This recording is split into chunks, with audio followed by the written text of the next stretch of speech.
So maybe just, so again, I'm Simon, and Citizen Network has, for the last really kind of 2 years, nearly, certainly really since the whole COVID pandemic began, been kind of fostering this network, which is now called the Neighbourhood Democracy Movement, which is coordinated by Angela Feld, who couldn't be there, but who's got this fantastic membership. We can put a link up to the website and things in the chat.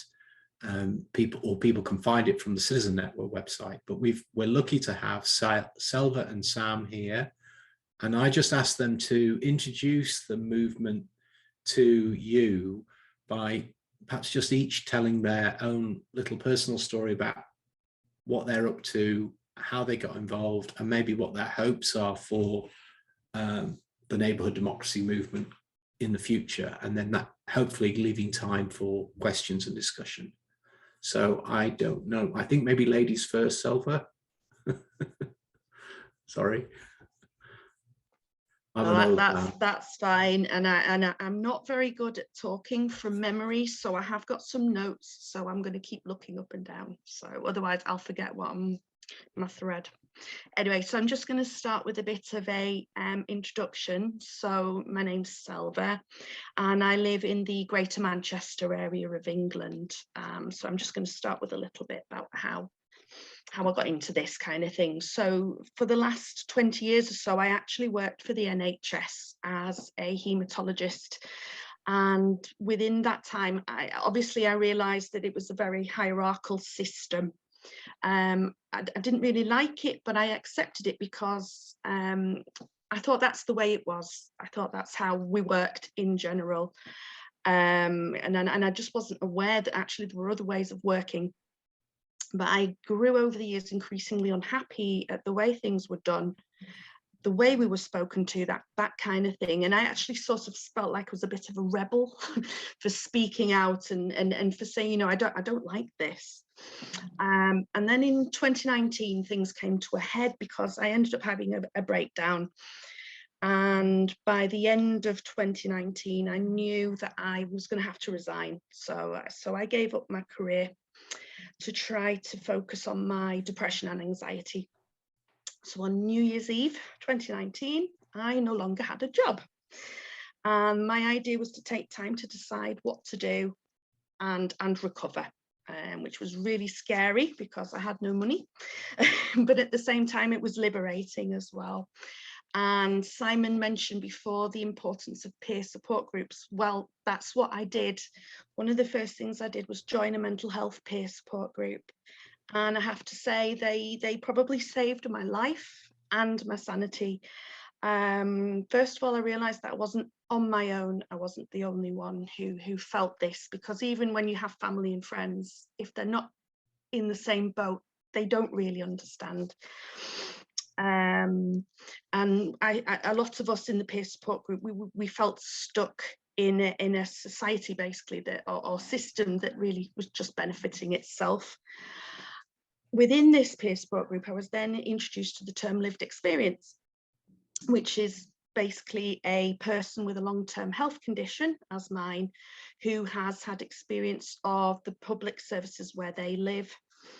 And through that, I was introduced to a group called the Elephants Trail, who I still work with now. And we're effectively an experiment into lived experience and co-production, which I'd never heard of at the time. So I became one of the 9 people with lived experience in Bury. And our aim is to use our lived experience to support others who were feeling marginalised and discriminated against. And we wanted to support them to find their voice, to be able to go to services and say, we don't want to be told what we need or what we're going to be given. We want to be able to talk to you and say, this is what we need. You know, can you provide this? And this is what I'm doing to this day. And I found a whole new world. And then, of course, the pandemic hit.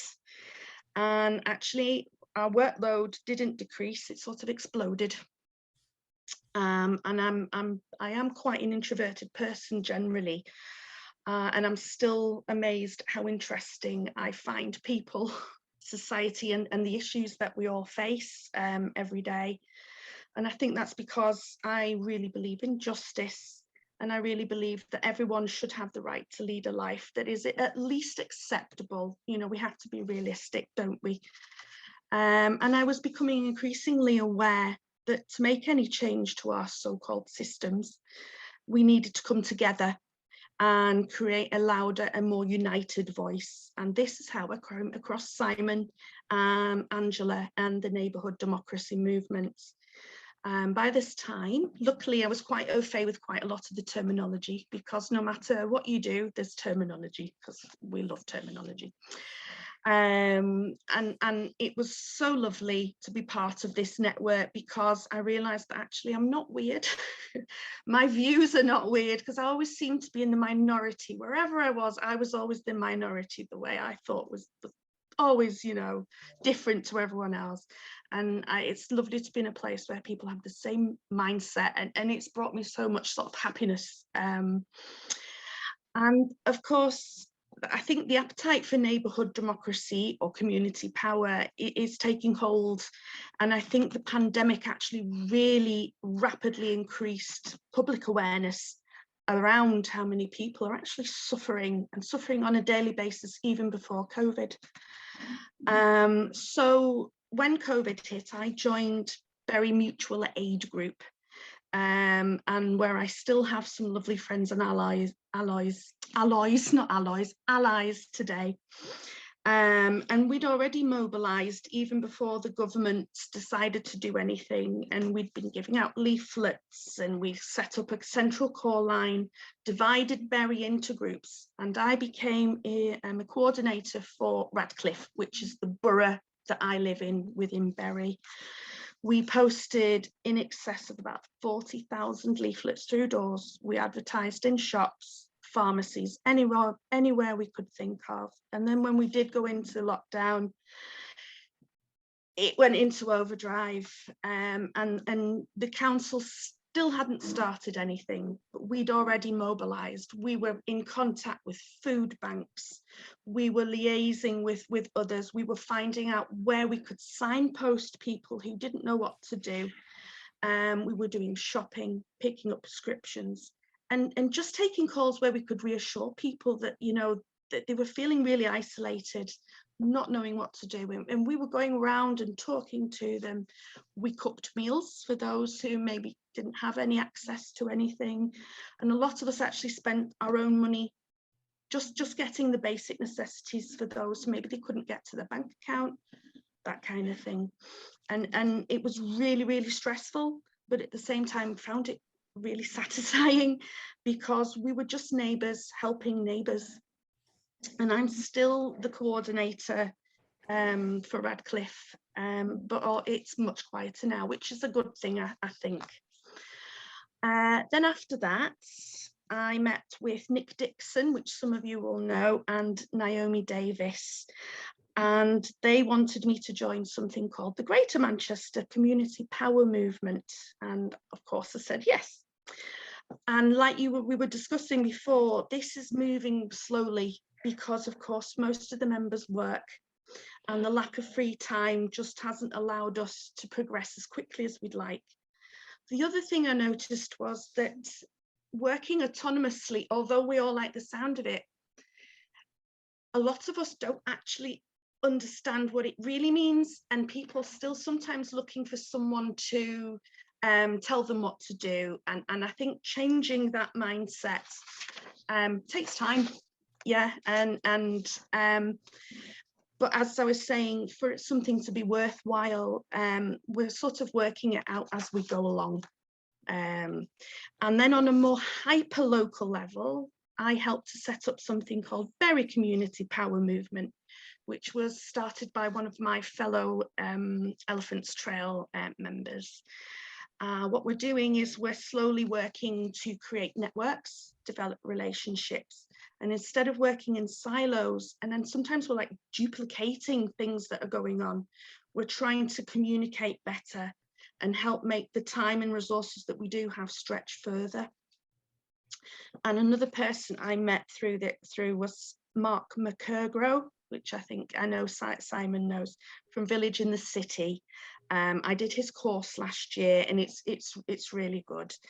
And what he focuses on is neighbours helping neighbours on a very micro level. It could just be a street or two. And what I love is one of his quotes, and it's, "Don't make your area too big or it will become saggy and baggy." And we meet monthly, and we do it. So we're still in contact. And I'm finishing because I realise I'm probably taking longer than I should. His course has then helped me with another thing we're doing in Bury. We won a contract to create and develop community champions in the Bury area. We're going to change the name champion though, because we're not very keen on it. And the idea of a community champion is a bridge between communities and public services, sort of a two-way conversation, support and feedback. We're still in the middle of this, so I don't have much to report, and I'm finishing now. So what I'd like to see from all this is that while we do need to work on local levels, because communities are so varied in what they need, but I still think it would be good to network between local communities and form a national community, if you can call it that, and have on national issues, so we can come together and form a bigger voice. And then the next step would be to take the local and national communities and make it worldwide. And we come together to support each other on global issues. And by doing that, we can form relationships, offer support, information, and share ideas. You know, and I do believe that we can grow stronger in numbers. And part of what makes me passionate is to find others who think the same, which is why I'm here today. And again, as we said, these things take time. In fact, Mccurgo said it probably take generations, but that's fine, and I'm willing to help out. And that's me. And I'm sorry if I've taken too long. Selva, no, that was perfect. Fantastic. Fantastic. But Sam, would you like to go next? Yeah, absolutely. Thank you, Simon. And thank you, Selva. That was awesome. So my name is Sam Moon, and I'm based in Norwich. And sort of I work for Norwich City Council in the community enabling team. So I'm kind of within the institution kind of element. Outside of that, I'm also involved in some of my own stuff, own kind of hyper local stuff and other bits and pieces that I'm beginning to set up kind of within my local community as well. I'm going to talk mainly around the stuff I do within Norwich City Council and how that links in with the democracy movement, and then also how some of that overlaps into my own stuff as well, although I try and protect it so it doesn't get spoiled as well. So a lot of what we do and have been working on and building within terms of the community enabling team, which it started off with 4 of us, but our team is growing as different pieces of work expand, is very much around working alongside residents in neighbourhoods with communities and supporting them to support themselves, but it's around community involvement and citizen ownership of space, and looking at where we can step out the way of that. So where I first sort of started getting involved in this was very early on in the sort of the 2nd or 3rd week of lockdown, where I met Simon at a meetup thing, and then that started a conversation, and then we got together and the movement began to form and evolve and turn into something, and again through lots of connections and relationships in terms of beginning to figure stuff out and work things out. And so my connection was through the work I was doing in the city council, and how that linked in with how we were trying to create more citizen power as a team within an institution, and the challenges of that, and how we go about that. So it was a really good way to be able to talk about that and meet other people, meet other organizations across the country who are doing similar, and to be able to explore that and talk about it. And so we're invited to do sort of presentation of the work we're doing. But some of the things, if I give you some example of the things we're doing and a few sort of stories to demonstrate that. And I think the theme here for me around when institutions sort of try to work in that citizen space in a positive way is messy.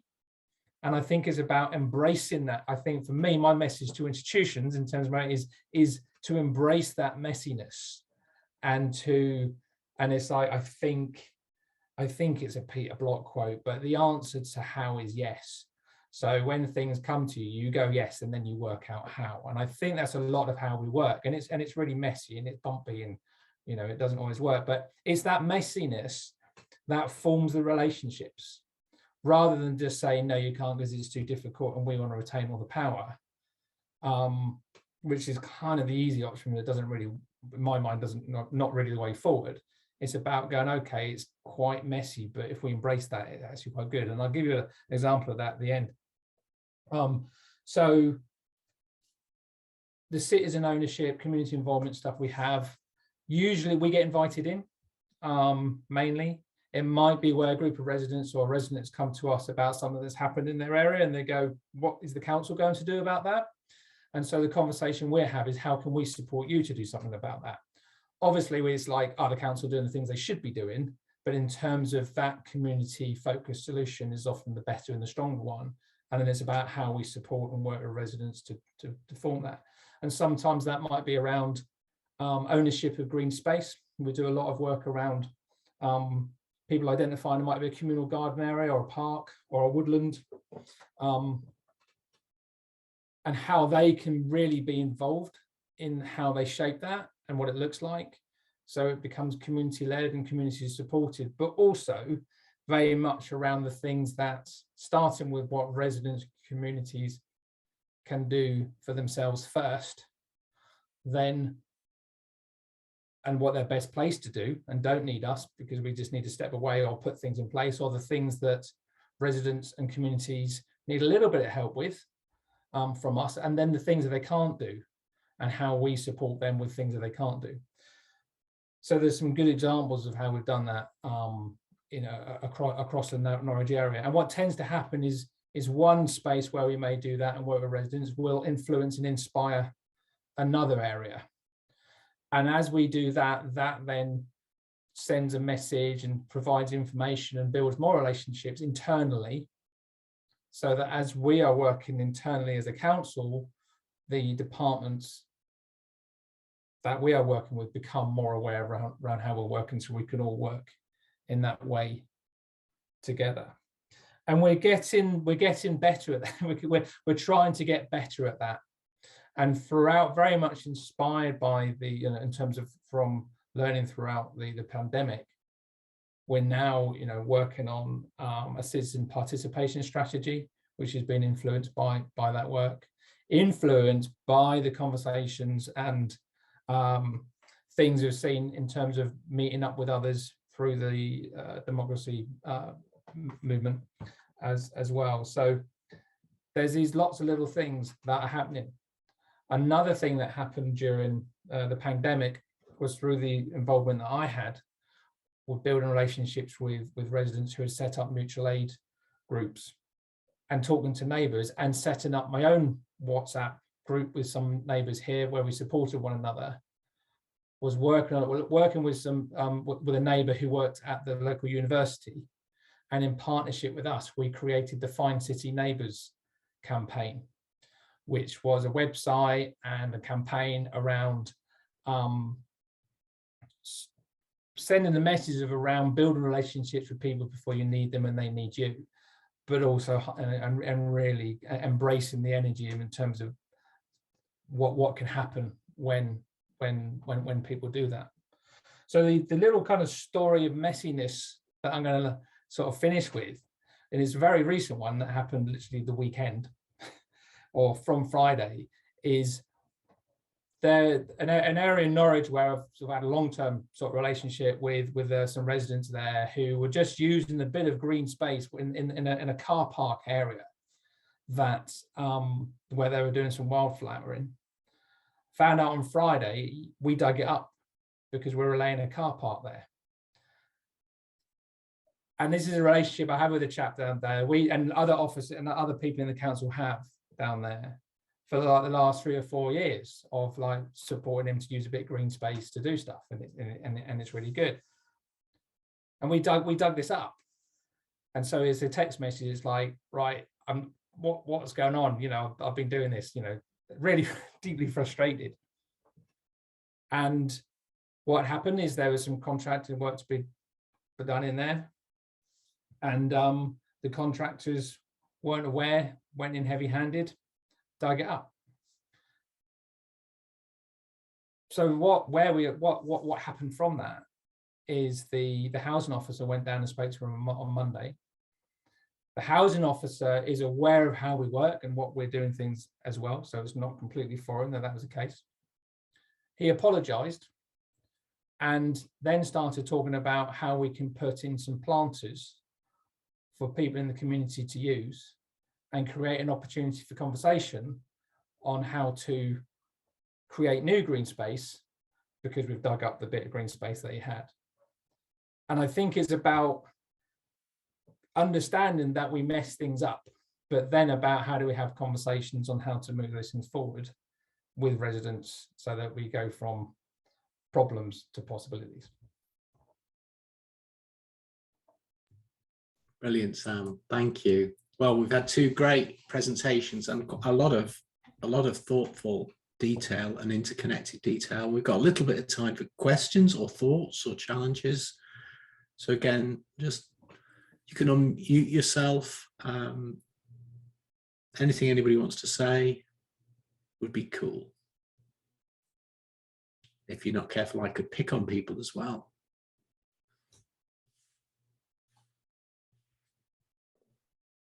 I've got my first badged citizen network thing, which ties into loads of the stuff you were saying, Selva, about don't make the area too big. So this is one street in Whitley Bay. I could share a screen of a picture of it if that would be all right. Am I allowed to do that? I can. Yeah, I think if you've got, have you got the, yeah, you have clearly got the right permissions. Fantastic. Look at that. Sim's a hero. So that's one little street in Whitley Bay, in a metro station, like an old train station. One of the difficulties is, sorry, Simon, one of the difficulties is the new Citizen Network logo is very similar to the Community Rail Group logo. So, which obviously at a station, that's confusing for people. We have some slightly different shaped ones, but yeah, probably that connecting thing has that kind of vibe. But yeah, cool. So that was rather brilliant. And so we now need to support promoting that as well. But again, that's one of the cool things about using social media as well, as we can just people putting tags in or putting handles in, and then we can put a little, tell the story somehow, or a photo, or, and also all of this stuff can be, will need to, like a garden, ends up needing to be managed at some point. But actually at the beginning of a garden, all you want is a bit of growth. And that's Sam's story, isn't it?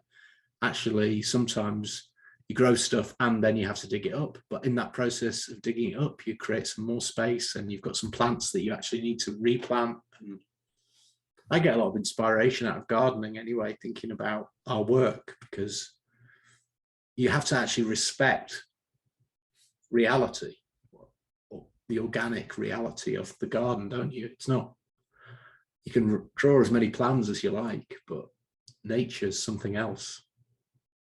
Simon, can I offer another story, which is one that kind of makes me feel warm? Is there's was a group of, and again, this has been I won't go through it because you'll be here all day, but it was a really bumpy journey in terms of getting to where we got, and sort of and working through it, and we're at fault in parts of that as well. But we've been working with a group of residents in an area of Norwich, and it's a Parks and Open Spaces. It's the department that is responsible is Parks and Open Spaces, and this group of residents who just wanted to look after this area, look after and plant some flowers, do some weeding, create more communal space.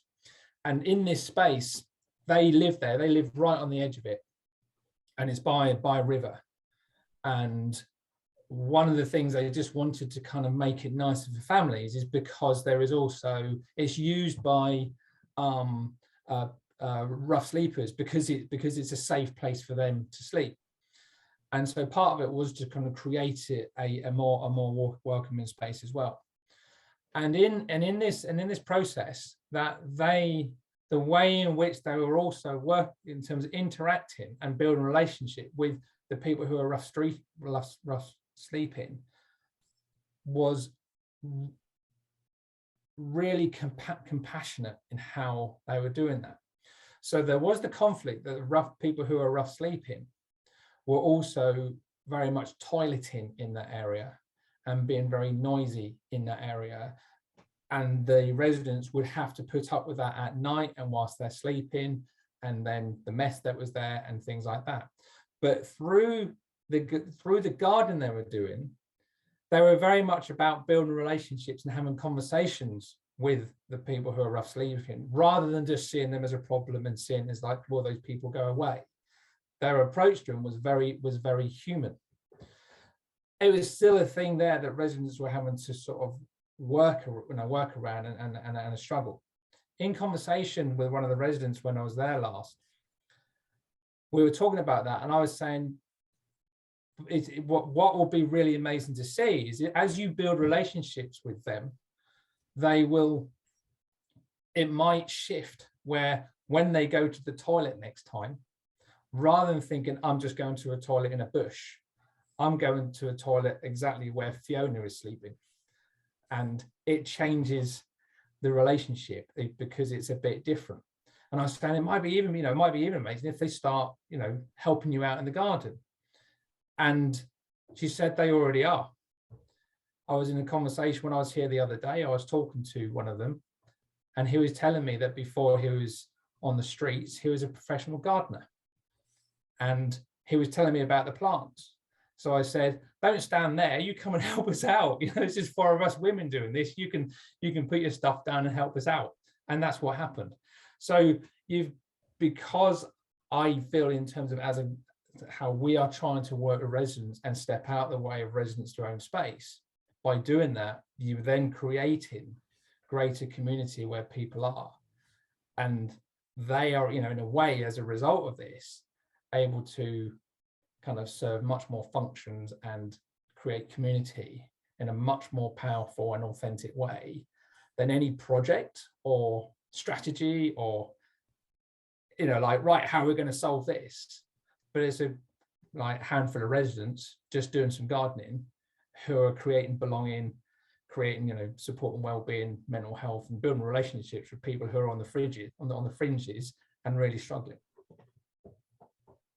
That is a good story, Sam, and it reminds us that, a lot of the things that we think of as problems or needs or are gifts, like that person's gifts, their time, their ability to garden is there waiting to be drawn out, isn't it? Through a connection, through a different kind of conversation. But I think that's what's fundamental to what we're trying to do through Citizen Network is create a world where everybody's gifts are recognised and valued and supported. And that's, for me, is why the Neighbourhood Democracy Movement, though, is so fundamental to that, because there are a lot of other things that are important in life to get right, but actually, unless, as it were, you can turn up in your own neighbourhood as a citizen and be seen as such and valued as such and welcomed as such, then everything else is very much like hard work. Everything else is you're basically moving into somebody's box, aren't you? Whereas actually our community is something we create together, which has space for everybody's gifts, really. We just can't see it, I think. I think that's what connects, maybe, I don't know, Wendy, I know we're over time now, but like you thinking about your sons and Elmi thinking about the work she's doing with folk. You know, there are so many people who are citizens in waiting, who have so much to offer. But what we're tending to do is so often is go off down different paths, aren't we? Which don't open up those possibilities. So in a way, the conversation we had, for those of you who were in the earlier session here about citizen network membership and this conversation about neighbourhood democracy are kind of mirror images of themselves, I think. Because it's all about how to find the right structures and supports to draw out the best of people.